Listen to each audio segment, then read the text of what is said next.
दोस्तों वॉयेजर 1 और वॉयेजर 2 दो ऐसे स्पेसक्राफ्ट हैं जिसने सौरमंडल के सभी प्लैनेट्स और उसके मून्स को काफी करीबी से पढ़ाई किया है। आज वॉयेजर 1 और वॉयेजर 2 को लॉन्च हुए करीबन 44 साल से भी ज्यादा का समय हो गया है, लेकिन आज भी ये इंटरस्टेलर स्पेस को अभी भी पढ़ाई कर रहा है। वॉयेजर 1 धरती से 23.307 बिलियन किलोमीटर दूर ट्रैवल कर रहा है, जहाँ से किसी भी सिग्नल को धरती तक आने में 22 घंटे से भी ज्यादा का समय लगता है। और वॉयेजर 2 के बारे में मैंने आपको इस वीडियो में डिटेल में समझाया है, जिसे आप यहाँ पर क्लिक करके देख सकते हो। लेकिन आज हम वॉयेजर 1 और वॉयेजर 2 के बारे में कुछ ऐसे सवालों का जवाब जानेंगे जो आपको शायद नहीं पता होगा, जैसे कि क्या वॉयेजर स्पेसक्राफ्ट के बंद कैमरास को फिर से ऑन किया जा सकता है, क्या वॉयेजर स्पेसक्राफ्ट सौरमंडल को पार कर चुका है, और ऐसे ही काफी इंटरेस्टिंग सवालों को आज हम समझने वाले हैं। इसलिए स्वागत है आपका साइंटिफिक लाइब्रेरी के और एक साइंटिफिक एपिसोड में। पहला सवाल, क्या वॉयेजर स्पेसक्राफ्ट के बंद कैमरास को फिर से ऑन किया जा सकता है? दरअसल 1990 में जब वॉयेजर का प्राइमरी मिशन खत्म हो गया तब वॉयेजर के कैमरास को ऑफ कर दिया गया ताकि इसके पावर को बचाकर दूसरे इंस्ट्रूमेंट्स को एक्टिव रखा जा सके और मिशन के ड्यूरेशन को भी बढ़ाया जा सके। लेकिन कई लोगों के मन में यह सवाल है कि क्या वॉयेजर के कैमरास को फिर से ऑन किया जा सकता है? तो इसका जवाब कुछ ऐसा है, वॉयेजर के कैमरास को फिर से ऑन किया जा सकता है, लेकिन ये वॉयेजर मिशन के लिए अब ज्यादा जरूरी नहीं है। वॉयेजर अब इंटरस्टेलर स्पेस में ट्रैवल कर रहा है जहां लाइट का सोर्स बिल्कुल भी नहीं है। वॉयेजर 1 अभी जहां ट्रैवल कर रहा है वहां सन का लाइट बिल्कुल भी नहीं पहुंचता है और वहां से सिर्फ दूर के चमकीले स्टार्स ही नजर आता है। इसीलिए वहां वॉयेजर के कैमरास का ऑन होना ज्यादा जरूरी नहीं है। कैमरास के बजाय वॉयेजर में उन इंस्ट्रूमेंट्स का ऑन होना ज्यादा जरूरी है जो इंटरस्टेलर मीडियम के चार्ज पार्टिकल्स को डिटेक्ट कर पाए। वॉयेजर के मिशन मैनेजर ने उस सॉफ्टवेयर को हटा दिया है जहां से वॉयेजर के कैमरास को कंट्रोल किया जाता था और ग्राउंड में वो कंप्यूटर्स जो सॉफ्टवेयर को समझता था और वॉयेजर के द्वारा भेजे गए इमेजेस को एनालाइज करता था, वो कंप्यूटर अब नहीं रहा है। इसी के साथ वॉयेजर के कैमरा और हीटर डीप स्पेस के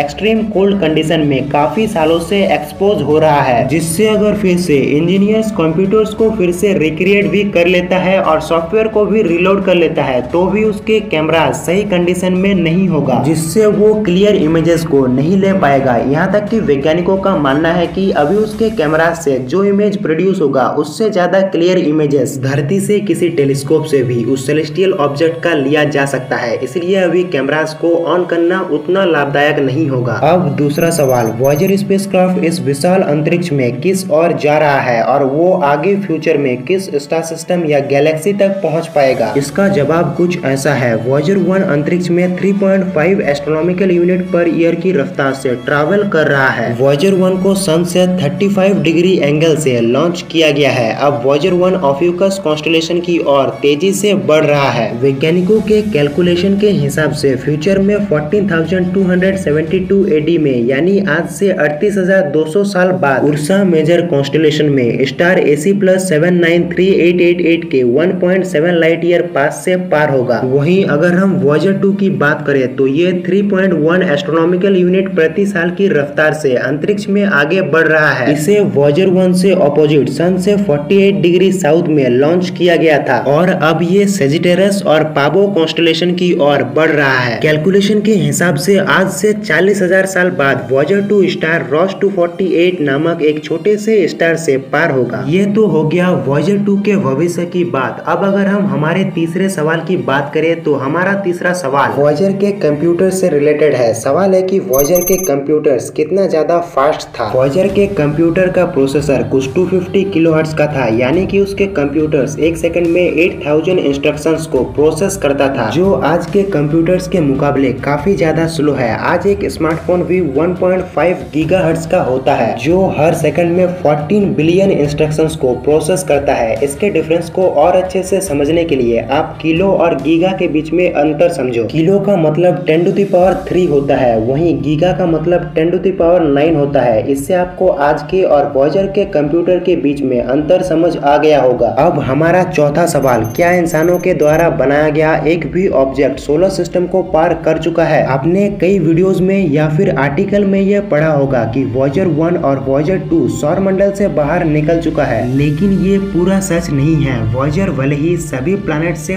पार चला गया हो, पर सौर मंडल सिर्फ प्लूटो तक ही सीमित नहीं है। साइंटिफिक डेफिनेशन के हिसाब से सौर मंडल को पार करने के लिए ऑट क्लाउड को पार करना जरूरी है। वॉयेजर 1 25 अगस्त 2012 को पहला ऐसा स्पेसक्राफ्ट बना जो इंटरस्टेलर स्पेस में पहुंचा हो। ये अब हीलियोस्फीयर बाउंड्री को पार कर चुका है। हीलियोस्फीयर के बाहर हमें सन के प्लाज्मा का इन्फ्लुएंस नहीं दिखता है, लेकिन अब भी वॉयेजर 1 को ऑट क्लाउड के इनर लेयर तक पहुंचने के लिए 300 साल और ऑट क्लाउड को पार करने के लिए लगभग 30,000 साल का समय लगेगा। यानी कि अब तक वॉयेजर प्रोब सौर मंडल को पार नहीं किया है। तो ये थे कुछ सवाल जिनके जवाब जानना और आपको बताना मुझे बहुत ही ज्यादा इंटरेस्टिंग लगा। आपको ये वीडियो इन्फॉर्मेटिव लगा या नहीं हमें कमेंट में जरूर बताना, और ऐसे ही वीडियोस को देखने के लिए चैनल को सब्सक्राइब और बेल आइकन को प्रेस जरूर करना।